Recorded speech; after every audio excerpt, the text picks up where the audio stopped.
Նիկոլ Փաշինյանն աշխատանքային այցով գտնվում է Ֆրանսիայի Հանրապետությունում, այսօր նա Փարիզում մասնակցում է միջուկային էներգիայի գագաթնաժողովին։ Փաշինյանին դիմավորել է Ֆրանսիայի նախագահ Էմանուել Մակրոնը, կայացել է նաև համատեղ լուսանկարահանման արարողություն միջուկային էներգիայի գագաթնաժողովին։ Կադրերում երևում է, թե ինչպես է Մակրոնը մատով ցույց տալիս Փաշինյանի կրծքանշանը, որը Հայաստանի քարտեզն է։ Նշենք, որ Փաշինյանն ու ԿՊԱ-կանները իշխանության ներկայացուցիչները հենց այդ կրծքանշանով են մասնակցում իրենց ներկուսակցական քարոզարշավին։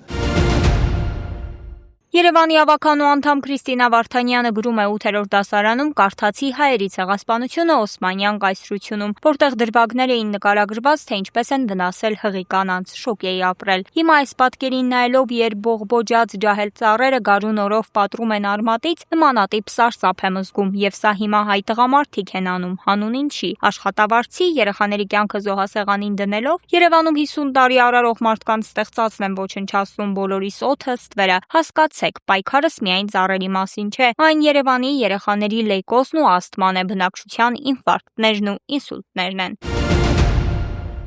ՀՀ երրորդ նախագահ Սերժ Սարգսյանի եղբոր Ալեքսանդր Սարգսյանի նկատմամբ խափանման միջոց է կիրառվել կալանքը։ Դատախազը Ալեքսանդր Սարգսյանի նկատմամբ հանրային քրեական հետապնդում է հարուցել։ Այս մասին Պանորամայեմին հայտնեցին գլխավոր դատախազությունից։ Ալեքսանդր Սարգսյանը մեղադրվում է առանձնապես խոշոր չափերով վատնում կատարելու մեջ, երբ ՀՀ երրորդ նախագահ Սերժ Սարգսյանը պաշտպանության նախարարն էր։ Մեղադրանքի համաձայն նա 2001-ից 18 թվականներին օգտագործել է իր ազդեցությունը իրենց վստահված առանձնապես խոշոր չափերի պետական միջոցները վատման եղանակով հափշտակելու համար։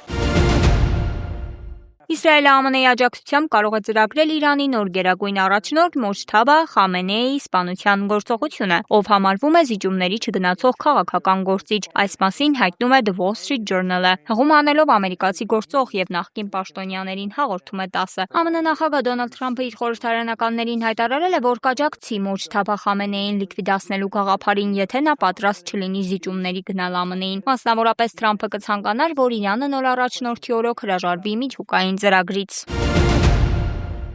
Իլհամ Ալիևը հաստատել է Նախիջևանի ինքնավար հանրապետության սահմանադրության փոփոխությունները, որտեղից հանվել են Մոսկվայի եւ Կարսի պայմանագրերի անվանումները, հայտնում են ադրբեջանական ԶԼՄ-ները։ Սահմանադրության մեջ ներառված նոր 3-ի 1 հոդվածը սահմանում է, որ Նախիջևանի ինքնավար հանրապետությունում Ադրբեջանի նախագահի լիազոր ներկայացուցչությունը հանդիսանում է գործադիր մարմին եւ կատարում է Ադրբեջանի նախագահի կողմից որոշվող խնդիրները։ Նոր 28-ի 1 հոդվածը սահմանում է Ադրբեջանի նախագահի կողմից Նախիջևանի ինքնավար հանրապետության Գերագույն Մեջլիսի արձակման հիմքերը 31 падգամավորի պահանջով կամ Գերագույն Մեջլիսի կողմից իր լիազորությունների կատարման անհնարինության դեպքում։ Փաստացիորեն սա ավելացնում է Ալիևի լիազորությունները Նախիջևանում։ Իսկ դուք ավելին իմանալու համար հետևեք Պանորամայեմին։